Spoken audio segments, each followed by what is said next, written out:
저는 한나라당은 정말로 참 한심한 정당이구나 하는 생각을 갖습니다. 한나라당은 현재대로라면은 집권할 수 없는 당이다. 탄핵 국면을 겪고, 그리고 그 이전에, 탄핵 국면 이전에 대통령 선거를 치러냈음에도 불구하고 집권을 하기 위해서는 어떻게 해야 된다는 걸 모르고 있다. 그러니까 한나라당이 능력이 없거나 아니면은 뭐겠냐. 능력이 없다 하면 집권할 수도 없는 것이고, 뭐냐. 저는 이렇게 보거든요. 열린우리당과 한나라당에서 차이가 경제적 측면에서, 즉 민주노동당이 내걸고 있는 신자유주의를 반대하는 입장에서 이렇게 볼 때 얼마만큼의 차이가 있느냐. 열린우리당과 한나라당 분명히 차이가 있다. 차이가 있지만은 신자유주의 경제정책을 쓰는 면에 있어서 누가 좀 더 시장적이냐, 누가 덜 지상주의자는 차이지 큰 차이가 없다 그런 거죠. 차이가 있으면은 어떤 면에서의 차이냐. 남북 문제를 두는 문제, 박근혜 대표가 제기한 정체성에 관한 그 실체적 사항들의 문제, 그런 것이거든요. 그런 것을 내거는 한 한나라당은 결코 집권하지 못한다. 왜? 20대에서부터 우리 앞으로까지 상당한 기간까지 적어도 한 2020년까지 간을 유권자의 중심 세력으로부터는 항상 배척당하는 것이다. 이렇게 하고 한나라당이 무슨 집권할 생각을 가지느냐. 그런 면에서 우선 한나라당이 참 안타깝다. 한나라당 입장에서 볼 때 그런 것이 아니고, 이렇게 볼 때는 박근혜 대표가 그것을 제기할 도덕성을 갖추고 있습니까? 못 갖추고 있는 거죠. 박근혜 대표가 제기하고 있는 국가 정책성이라는 것이 뭐냐?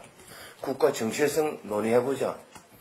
정체성은 우리 헌법 보면 다 나와 있는 것 아닙니까? 지금 현재의 헌법에 한국 국가 정체성이 뭐라는 것이 다 나와 있는 겁니다.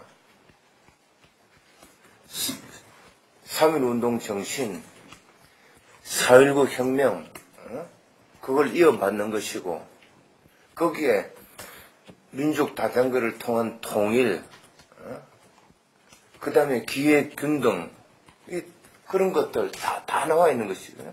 오히려 우리 헌법 전문에 있는 것을 현재의 노무현 정부도 그대로 실천하지 않고 있습니다.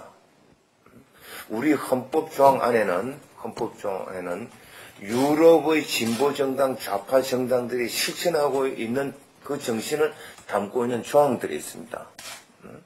헌법 전문이 더 진보적이라는. 헌법 전문에서도 있고, 또 안에서의 유럽의 진보 정당들이, 구체적으로 유럽 좌파 정당들이 실천해 오고 있는 정책들을 해야 된다는 조항이 있습니다. 구체적으로 확인을 해봐야 되겠지만 119조 같은 것이 아마 그런 것으로 봐지는데, 그런 부분이 있거든요. 그대로 실천을 안 한다는 데 문제가 있다. 그대로 하면은 오히려 더 지금 노무현 정부가 한 거 더 진보적으로 해야 되고 하는 것인데, 안 하는 문제를 지적을 해야 되는 것이다. 그러면은 박근혜 대표가 주장했던 그 정체성이라는 건 뭐냐? 결국 따지면은 말로는 한나라당도 김대중 전 대통령을 찾아가서 한나라당도 이제 대북 관계를 유연하게 하겠습니다. 남북 바람의 정책을 새로운 방향으로 추진하겠습니다 하면서도 그것은 정치적 언술에 불과하고 아니다 이것이요. 실제적으로 머릿속으로 진정으로 그렇게 하려면은 그런 정체성 먼저 알아야죠. 그래서 어떻게 단순히 국가보안법에 관한 문제냐? 아니다는 거죠. 설사, 그것이, 말하면은 우리 실정법에 따라서 간첩죄를 적용받았다고 하더라도 그 근원적 문제가 뭐냐 하는 것을 파헤쳐가야 될 것 아닌가요? 그런 것 없이 어떻게 대북 관계를 새롭게 구성하자는 건가요?